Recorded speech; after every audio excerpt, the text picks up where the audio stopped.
I'm so excited. I got my little mini mic. This is one of my favorite topics. This is actually 80% of my personality, if you're wondering. So, yeah. Why waste time? I know why you're here. You know I'm here. It's about the big chop.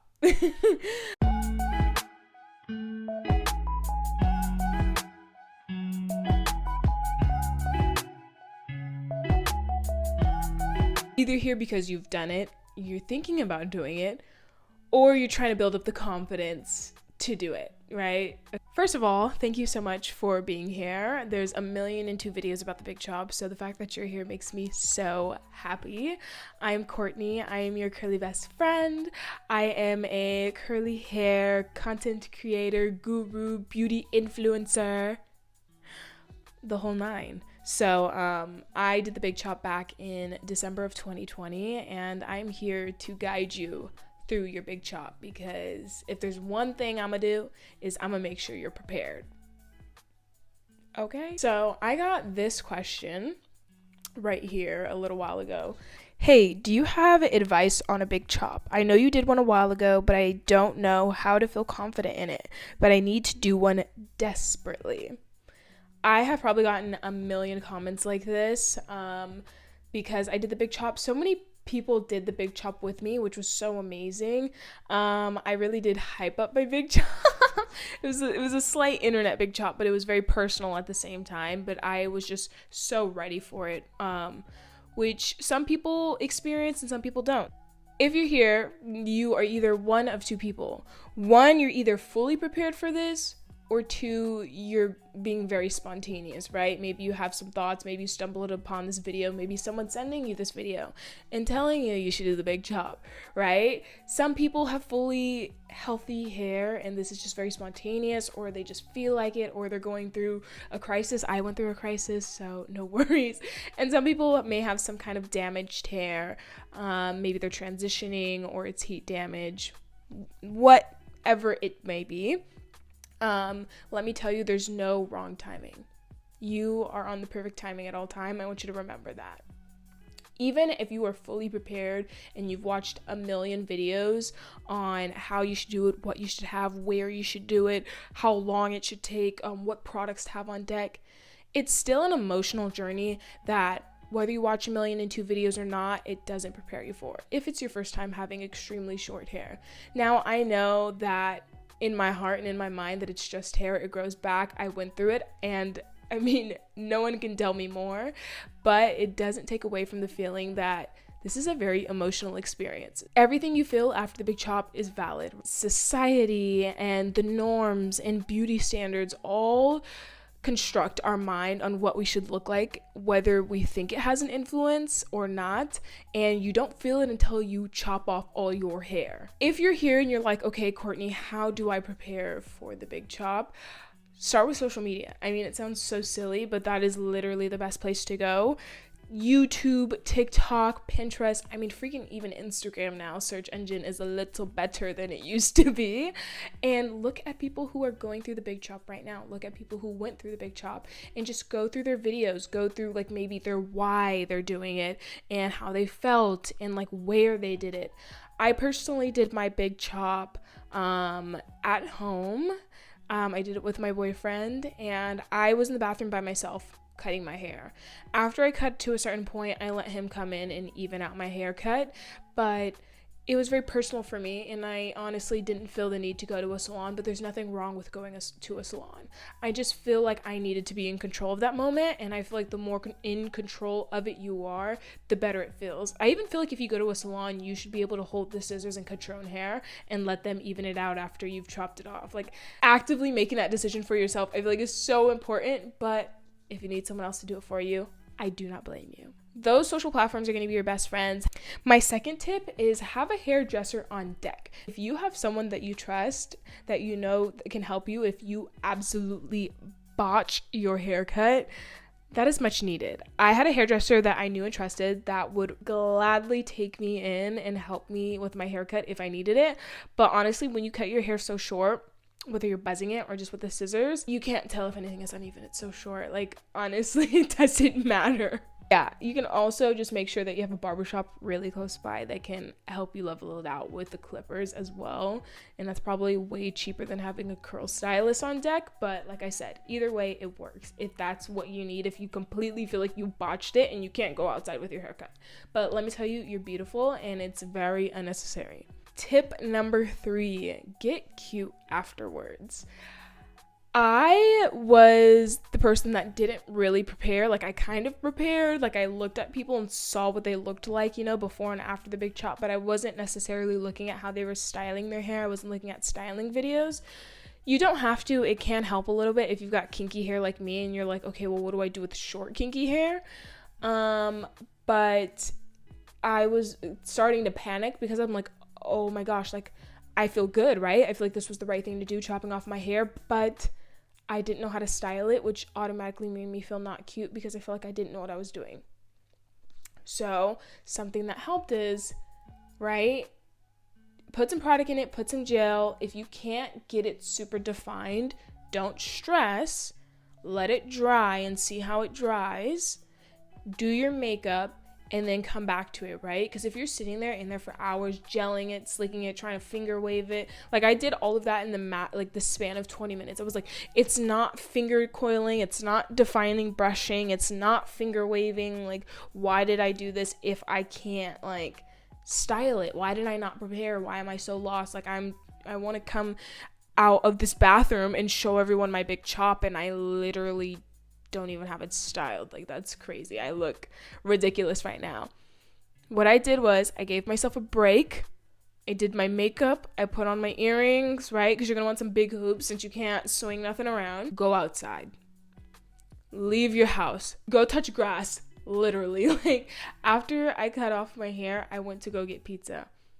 I never felt so good just getting out of the house. And just not worrying. You feel vulnerable, you feel naked without your hair, but at the same time, you feel so free. And you also have to think, so many random people in the street don't know that you didn't have hair 10 minutes ago. So you just feel good. My 4th tip is you are going to need a backup plan, not necessarily when you cut your hair that day of, but later on. So then you're going to want to get headband wigs, right? Look, this photo. You're going to want to have headscarves. I've got my cute little headscarf right here. You're gonna want like either to know how to do a cute little braid style. I mean, box braids are so much easier when you have short hair once it grows out a little bit, but having these things to do when you aren't feeling your short hair, because short hair I feel like gets messed up much quicker than longer hair. Because the way you sleep on it, or like, you know, when you're on a couch or something. I just felt like I was doing my hair more often. I was like having to style my hair like every 3 days, where with my longer hair I feel like I can get away with a week. I actually want to watch this video that I made before I cut my hair, and I feel like it really perfectly explains like how I felt. So let's see. Oh my gosh, I'm so nervous. Where is it? Okay, this video, wait, we're gonna screen record.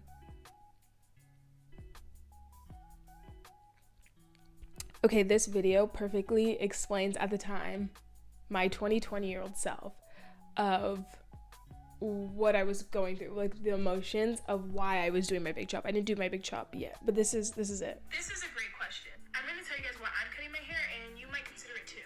In the Black community, your hair can often feel like your whole identity. You get categorized in good hair and bad hair. If you don't have good hair, you can often struggle with image issues, deep-rooted issues. They can start really young, with your parents' obsession of you having perfect hair. Most of us go through a trial of straight hair, where we deal with don't sweat it out, don't sweat your edges out, don't mess it up, look perfect, look pretty. You slowly get over that and have to deal with heat damage. When you try to go natural, you deal with image issues of not feeling pretty enough, not feeling fancy enough. No one teaching you how to deal with your curls becomes an even bigger issue, a bigger struggle.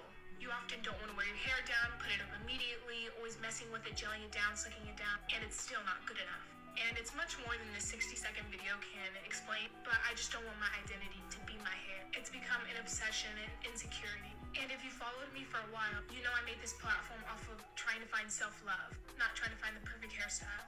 This is a great question. That was so educated. What happened to me? That was so educated. Okay, wait.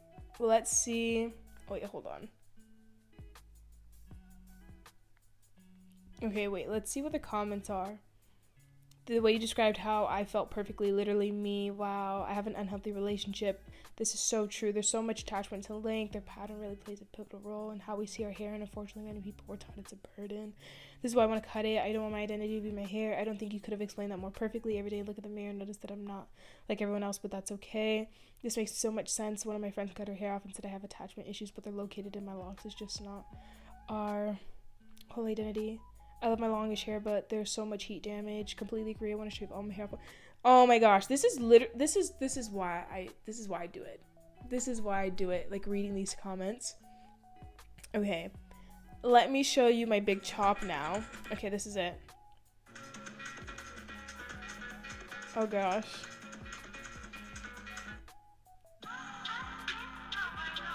Okay, I'm stopping right there. Do you see what I mean when I said I got cute afterwards? I did not know what I was doing. I did not know how to style my hair, and I literally just threw on some makeup, called it a day, and went to Pizza Ibria and ate some pizza afterwards. 59.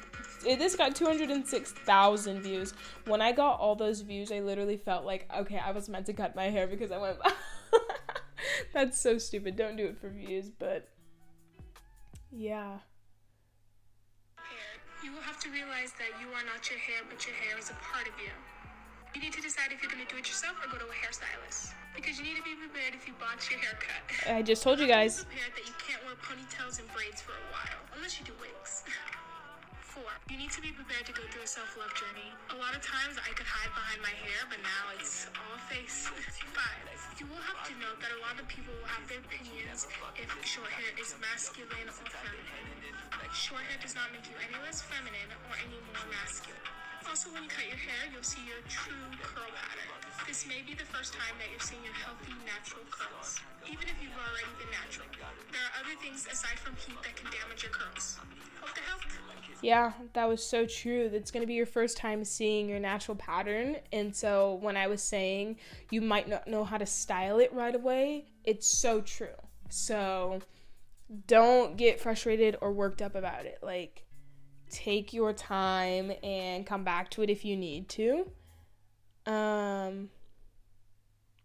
Yeah, like look at this video of me styling it. No, I love my wigs, but it's time to do my hair. First, I'm gonna use these 2 to shampoo, and then I'll put about a month of curl. So I use the. I really didn't know what I was doing. I was always overcompensating with the heavy makeup, but like I needed to because a lot of times I barely knew how to do my hair. It was so thick. Yeah, look at this hair journey before I big chopped. I used to like mini chop my hair all the time.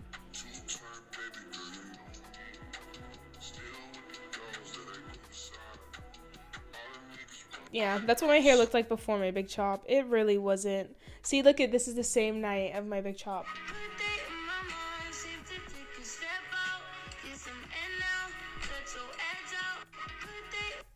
Wow.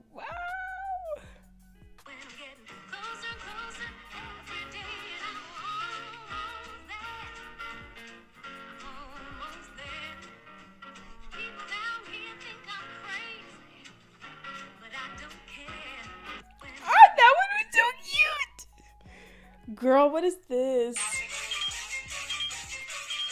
I used to live by this wig shop, and I used to be like, what wigs are on discount? I want the discounted wigs. I don't care. Look, I didn't even cut the lace. Oh my gosh, that afro one. Oh gosh. But look at all these big chop videos. There's so much advice on the internet. There's so much help. Yeah. Look at my 7-month update.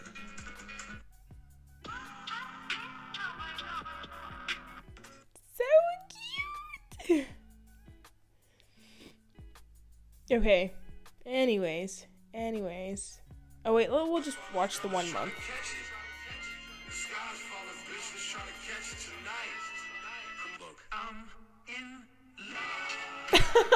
Barely any different. Okay. Anyways, that was my like a little snippet into my own personal journey. My last tip for you guys after all of that is, if you're still struggling to find confidence in your big chop and you don't like it and you regret it, something that helped me was tell yourself that you're doing this for your inner child. It's not for you. It's for the young girl that is looking to build that confidence and looking to you to like do the right thing and to go through this experience and to go through these emotions and kind of face like this struggle, this internal battle that you're having, and just trust that you're going to be better and stronger on the other side. It grows back. Don't stress. This is just a small moment in your book. So anyways, if you have any other questions, or if you just want to watch some of my old videos where I gave advice and tips on my big chop and you just want to kind of see the journey, I have tons of TikToks about it. I literally documented the entire thing. I hope your big chop goes well. DM me photos of it or just your story if you can relate to anything that I've said. So happy that you stayed this long. Love you guys. Bye.